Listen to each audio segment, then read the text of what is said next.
요한계시록 12장 9절 큰 용이 내어 쫓기니 이에 뱀 곧 마귀라고도 하고 사탄이라고도 하며 온 천하를 꿰는 자라. 그가 땅으로 내쫓기나 그의 사자들도 그와 함께 내쫓기니라. 아멘.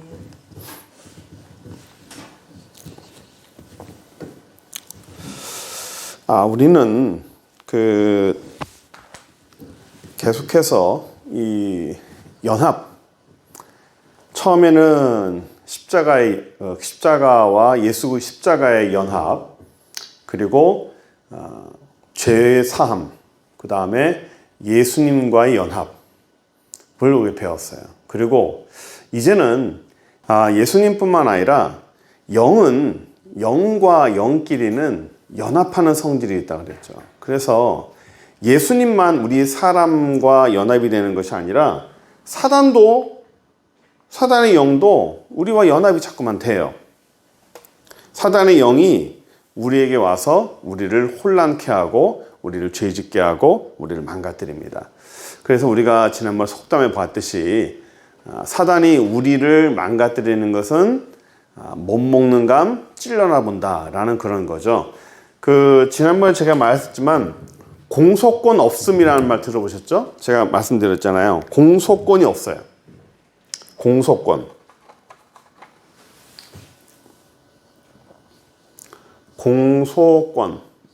이거는 우리나라의 법치주의에서 이제 경찰에서 이제 소장으로 넘어가면 법원에서 재판관이 이거를 판단하는데, 판단할 때 이 사람이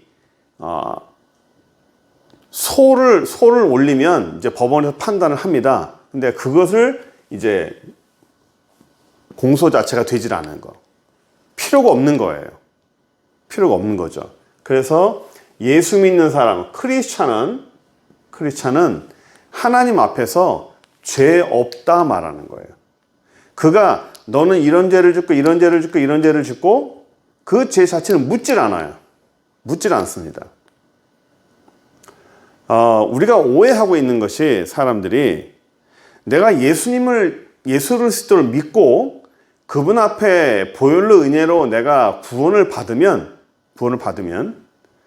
그 구원받은 것이 내 안에서 무언가 좀 더 해야 될 것 같아.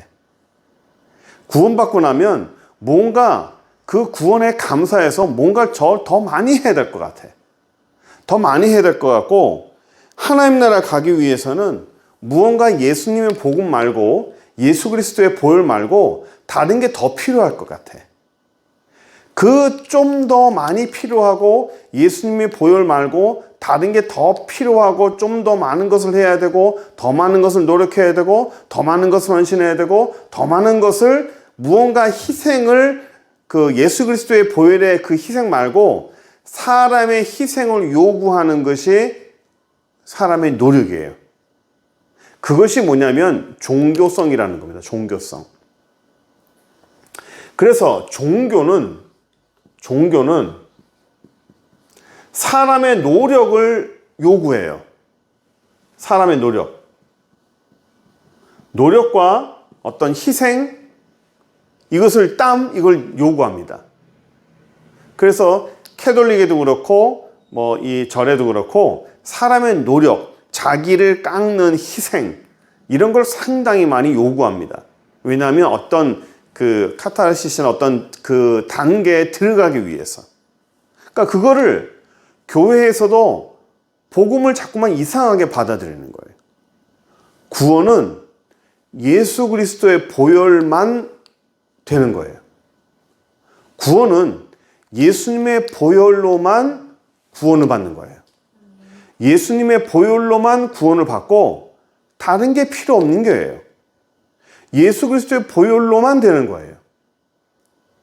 내가 무언가 하나님 앞에 내가 잘해서 하나님 앞에, 우리 주님 앞에 구원받는 게 아니에요. 그래서 구원은 성경에도 우리의 노력이나 우리의 희생에 아무런 의미가 없어요. 그래서 사람이 자랑하지 못하게 한다고 그랬습니다. 내가 애쓰고 노력한 것을 자랑하지 못하게 하려 함이라 그랬어요. 하나님 앞에서는 우리의 희생이나 우리의 노력이 아무 소용이 없어요. 이 노력을 자꾸만 강조하는 것이 있다 보니까 니네 노력이나 우리 노력이나 원불교 노력이나 캐톨릭 노력하는 거나 원각사나 이런 데 노력하는 거나 그분들 노력하는 거나 우리 노력하는 거나 비슷하지 않겠느냐. 그래서 어차피 우리가 다 노력하고 애쓰는 거 같은 거 아니겠느냐라고 말하는 것이 종교다원주의예요. 종교다원주의가 괜히 가는 게 아닙니다.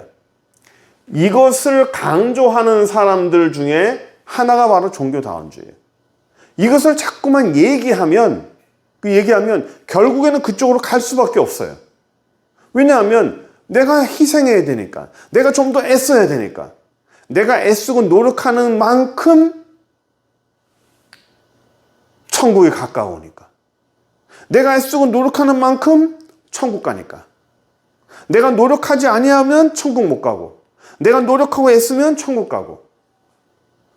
예수님은 어디 갔어요? 예수님의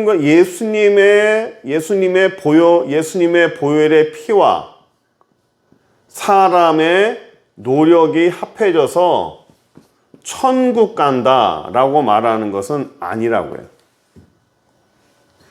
예수님의 피와 사람의 노력으로 천국 간다? 얘가 아니라는 거예요.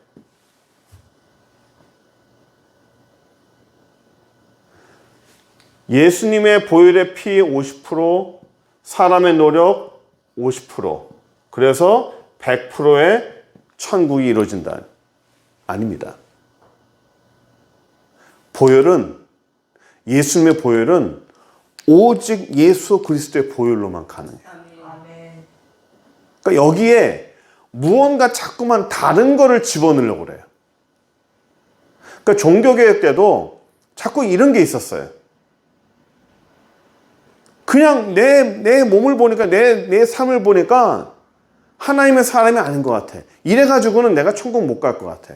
그래가지고 자기 육신의 더러운 것을 쳐서 복종시키려고 기어서 1km를 가요. 무릎으로만. 그 몇백 메다 계단을 되는 거를 무릎으로만 기어서 올라갑니다. 자기 몸을 채찍질해요. 피를 나게 채찍질합니다. 왜 채찍질할까요? 자꾸만 이상한 생각하거든. 내 몸을 쳐서 복종시키려고 내 육신을 자꾸만 깨트리려고 하는 거예요. 노력하는 거예요. 이 노력하는 모습이 하나님 앞에 보여져서 하나님이 가뭅하게 보고 불쌍하게 봐서 나를 구원해 주십시오. 구원은 오직 예수님의 피예요. 오직 예수의 피예요. 사람의 힘이나 노력이 하나도 들어가지 않아요. 사람의 노력과 사람의 희생과 사람의 애씀이 전혀 들어가지 않아요. 예를 들어서 구원받은 다음에 이게 필요하다. 이게 필요하다. 그러면 예를 들어서 구원받은 이후에 우리가 신앙생활을 잘못하면 지옥 가느냐? 그렇지 않아요. 내가 구원받은 다음에 내 신앙생활의 상태에 따라서 천국과 지옥이 나눠진다면 예수님의 보혈의 은혜는 사라지는 거예요. 하나님의 주권에 의해서 결정되는 거예요. 예수님의 주권에 의해서 결정되는 거예요. 사람의 애씀과 노력은 아무 필요가 없어요. 얘가 제 딸인데, 제가 쟤를 평생 동안 키우면서 항상 이뻤겠습니까? 제가 항상 이뻤겠어요? 아니에요. 저 미울 때도 많아요. 미울 때도 있어요. 아이고, 저거 그냥. 그러면 좋으면 제 말 잘 들으면 제 딸이고 제 말 안 들으면 제 딸 아닙니까? 그렇지 않아요. 그렇지 않습니다. 저희가 제 딸이 된 것은 하나님이 제게 붙여주셔서 딸로서 임명을 한 거예요. 그 딸이라는 건 변하지 않아요. 밖에서 사고 쳐도 제 딸이에요. 난 아빠 딸 안 할래 하고 나가도 제 딸이에요. 그러나 탕자처럼 밖에 나가도 부모는 기다리겠죠. 내게로 돌아와라, 내게로 돌아와라. 하나님의 은혜는 우리의 노력이 아니라 오로지 예수 그리스도의 보혈의 은혜로만 구원을 받는다는 거예요. 그래서 사단이 아무리 방해를 해도 사단이 우리의 생명을 가져갈 수는 없어요. 사단이 우리를 천국 가는 데서 지옥 가는 걸로 돌이키지 못해요. 사단이 우리를 얼마나 많이 흔듭니까? 사단이 우리를 얼마나 많이 망가뜨려요? 얼마나 흔들어요? 그러나 사단에 의해서 사람의 생명이 하나님의 사람이 하나님의 아들이 그 신분이 바뀌지 않는다는 거예요. 하나님의 사람으로 결정이 되면 사단이 아무리 방해를 해도 그 신분은 변하지 않아요. 사단에 의해서 결정되는 게 아니에요. 구원은 하나님에 의해서 결정이 돼요. 우리가 신앙생활할 때 항상 잘해요? 신앙생활을 못할 때는 누가 방해를 하는 거죠? 사단이 방해를 하는 거예요. 사단이 방해를 해요. 신앙생활에 방해를 하는 건 사단이에요. 그러면 사단이 모든 사람들을 방해하는데 그러면 하나님이 결정한 것을 사단이 막아버리고 사단이 그걸 변화시킬 수 있느냐? 못합니다. 못해요. 하나님이 결정한 것을 사단이 바꾸지 못합니다. 하나님이 결정한 것을 사단이 흔들지 못해요. 하나님이 생명이라는 것을 주고 그 생명을 결정한 것을 사단이 망가뜨리지 못해요.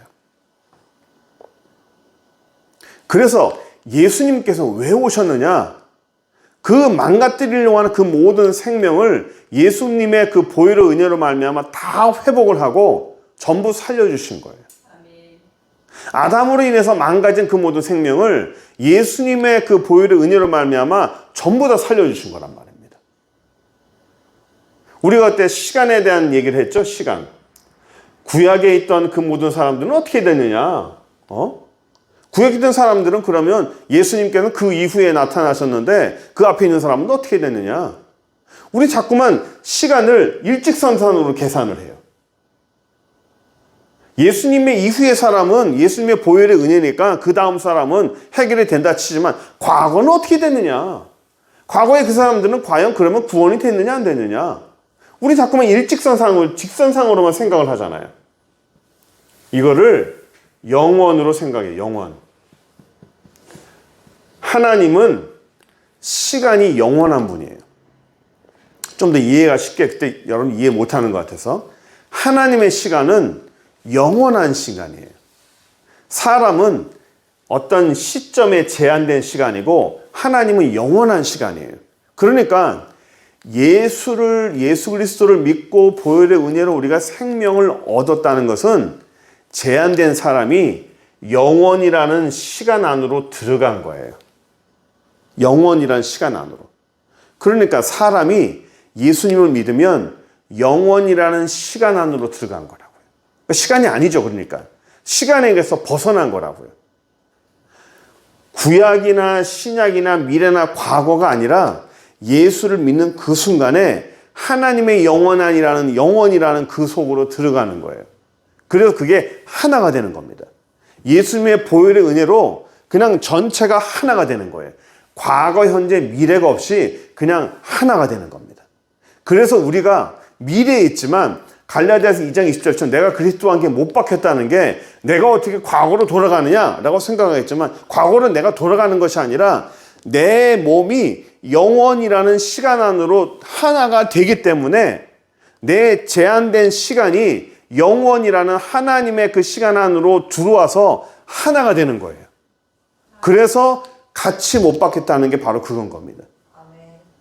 이해되십니까? 그러니까 과거도 과거에서 미래로 날아오는 것이 아니라 하나님의 영원이라는 그 개념하에 모든 사람들이 한꺼번에 들어가는 거예요. 그래서 예수 그리스도를 믿는 순간에 그 예수님의 보혈의 은혜가 모든 전 시간을 한꺼번에 통합해버리는 겁니다. 그래서 사단이 우리를 망가뜨리는 걸 우리가 계속 봤죠. 그래서 오늘 본문 말씀을 잠깐 보면 큰 용이 내어 쫓기는데 곧 옛뱀 마귀라고도 하고 사단이라고도 했다라고 말하죠. 그래서 그가 땅으로 내쫓겼다라고 돼 있어요. 그가 땅으로 내쫓겼다. 사단이 땅으로 내쫓긴 것을 우리 이사야서에 말씀하고 있습니다. 누가 한번 찾아볼까요? 이사야 14장 한번 봅시다. 이사야 14장 12절. 이사야 14장 12절 볼게요. 이사야 14장 12절. 너 아침의 아들 계명성이여 어찌 그리 하늘에서 떨어졌으며 너 열국을 엎은 자여 어찌 그리 땅에 찍혔는가? 네가 네 마음에 이르기를 내가 하늘에 올라 하나님의 뭇 별 위에 내 자리를 높이리라.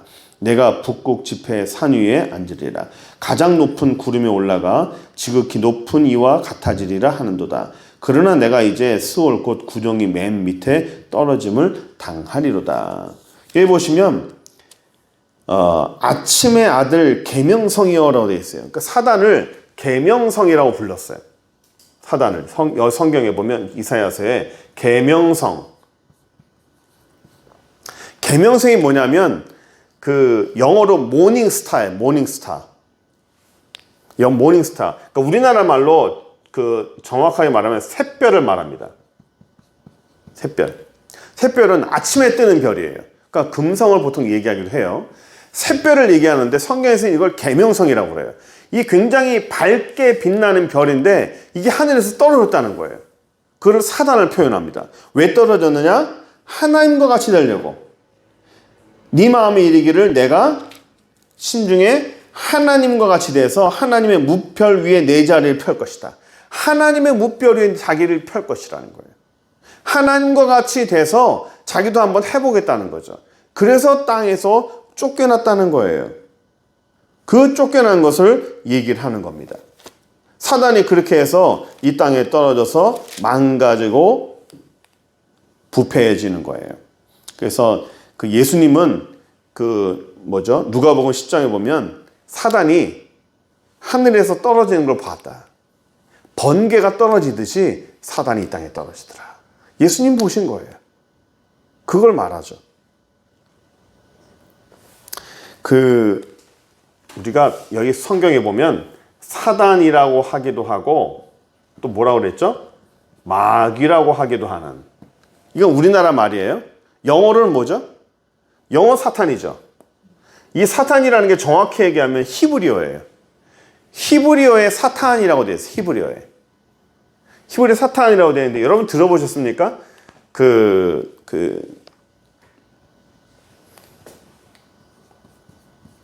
루시퍼라고 들어보셨어요? 루시퍼. 이 루시퍼라는 것은 이거는 히브리에서 나온 단어는 아닙니다. 근데 라틴어에서 바뀌다 보니까 라틴어에서 사탄을 루시퍼라는 그 샛별 있죠. 샛별. 계명성. 이 계명성을 그 루시퍼라는 단어로 번역을 했어요. 라틴어에서. 그 라틴어하고 그 킹제임스 버전에서는 루시퍼라고 표현합니다. 그 외에 다른 성경에서는 전부 다 사탄, 마귀라고 표현합니다. 헬라어에서는 사단을 또 뭐라 하는지 아세요? 디아블로.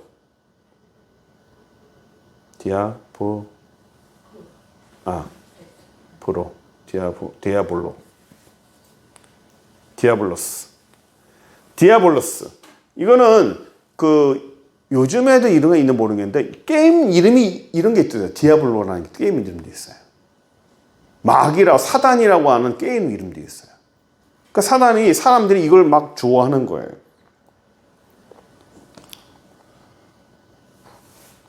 그 사단이 루시퍼라고 하잖아요. 그래서 우리가 아는 루시엘 있죠, 루시엘. 뭐 상식적으로 사람들이 많이 알더라고요. 루시엘은 뭘까요? 루시엘은 어디서 나오는 거냐면 성경에는 루시엘이라는 게 없어요. 천사의 이름, 미가엘, 가브리엘, 이렇게 어떤 천사장, 천사장이 붙을 때 가브리엘, 미카엘이라고 해서 마중에 엘이 붙어가지고 루시퍼도 이 사단의 왕을 루시엘이라고 그냥 사람이 붙인 거예요. 사람이 붙인 거예요. 가브리엘, 미카엘은 성경에 나오는 천사의 장의 이름이죠. 그러나 루시엘은 성경에 없어요. 루시퍼의 사람들이 아마 이 사단의 장이니까 루시엘이라고 할 거다라고 해서 루시엘이라고 하는 겁니다. 그래서 이 사단은 항상 사람을 하나님 앞에 교만하려고 하잖아요. 교만하고 망가뜨리는 게 사단의 모습인데 그러면 우리가 이 땅에 있을 때 그럼 귀신은 뭐냐?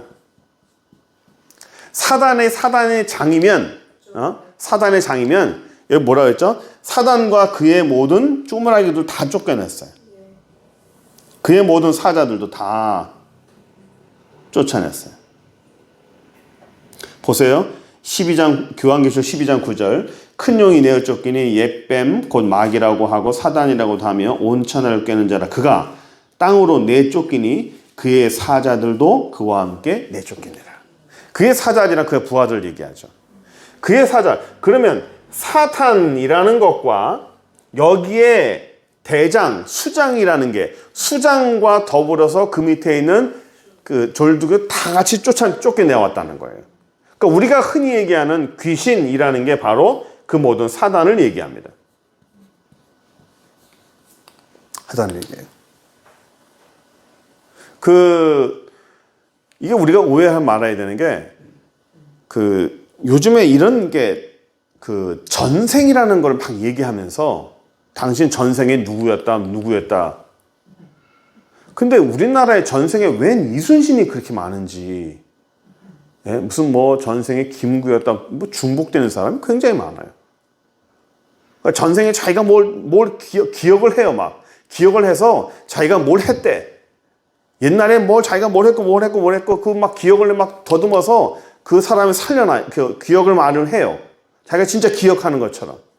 그 자기가 누구래. 근데 다른 사람도 똑같은 얘기를 해요. 그럼 뭐죠? 그 사람의 기억을 잘못한 건가? 전혀 그 사람 기억이 없는 과거의 기억을 꺼내오는 거예요. 제가 얘기했죠. 영은 시간의 제한을 받지 않아요. 시간의 개념이 없잖아요. 제가 우리 온천동 처음 왔을 때 그 귀신 들린 사람 얘기했잖아요. 저 밖에 있는 것도 다 알고요. 저기 밖에 누가 오는지도 다 알고 있고, 붕 떠서 저기 서울도 갔다 오고 막 그래요. 시간 다 떠 있는 사람이라. 그러면 이 귀신 들리는 게 이게 귀신이 바로 사단인데, 이 사단은 우리나라에서 이제 좀 있으면 명절인데 조상신에게 막 제사를 지내잖아요. 그 조상신이 오느냐? 그 조상이 누굴까? 이게 다 사단이에요. 사단이라고. 사단이 와서 방해를 하는 거예요.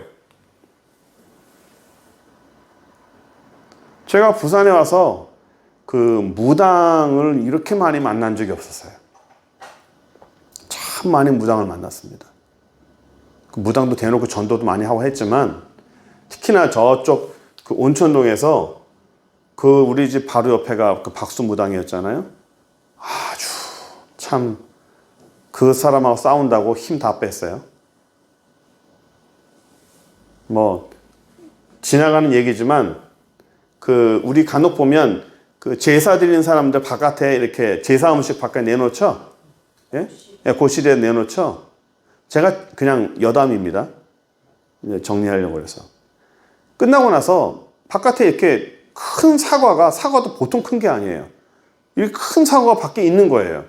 그래서 이걸 왜 밖에 내놨지? 근데 제사 음식인 딱 알았어.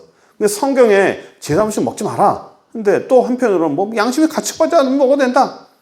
먹어볼까? 하고 제가 한번 시험 삼아 그 사과를 들고 이 한 입을 딱 베물었어요. 한 입을 딱 베무는 순간에 뭐가 쫙 왔냐면 생명이 없다. 사과에 생명이 없다. 사과가 죽었어요. 저도 살면서 처음 느꼈어요. 사과를 한 입 딱 묻는데, 딱 물어서 씹는데 사과에 생명이 없어요. 바로 뱉어버렸습니다. 그런 자질구레한 그런 과일들의 생명을 가져가, 그 생명이라도 먹으려고 하는. 제가 그때, 이런 거구나. 이 제사 음식이라는 게, 제사를 드리고 나면 우리 옛날 어르신들이 제사 음식 먹으면 냄새나고 뭐 제사 음식이 금방 상한다라는 이유가 바로 그런 거예요. 생명이 없어요, 음식에. 걔네들이 음식을 먹는 게 아니라 그 생명을 가져가는 거예요. 걔네들이 무슨 음식을 먹겠습니까? 생명을 가져가는 거예요. 사람의 생명도 자꾸만 가져가려고 하는 거예요. 이런 얘네들이. 왜일까요? 얘는 생명이 없으니까. 사람의 생명도 뺏으려고 하고, 사람의 생명도 가져가려고 하고, 자꾸만 이렇게 막 약 먹게 하고, 뛰어내리게 하고, 생명을 앗아가려고 하는 거죠. 나쁜 놈들이에요, 얘네들은 하여튼 다. 나쁜 놈들입니다. 그래서 지금 우리가 좀 해야 될 걸 좀 절반도 못 했는데, 얘네들 얘기를 하려고 그러면 우리가 한도 끝도 없잖아요. 그렇죠? 하지만 우리가 좀 더 하나님 앞에서 좀 각성을 하고, 우리를 망가뜨리려고 하고, 우리를 어떻게든 쓰러뜨리려고 하고, 뭔가 찔러나 본다고 어떻게든 넘어뜨리려고 하는 게 사단 아니겠습니까? 대항을 해서 지지 말고, 뭐 넘어져도 또 일어나고, 또 지면 또 일어나면 되죠. 예? 그렇게 해서 항상 대적해서 우리가 이길 수 있는 저 여러분 되기를 간절히 축원합니다. 기도하겠습니다. 전능하신 하나님 감사합니다.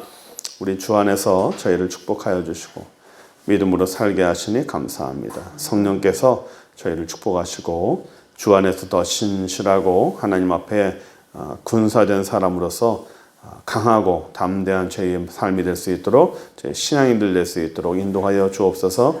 예수 그리스도의 이름으로 기도드립니다. 아멘.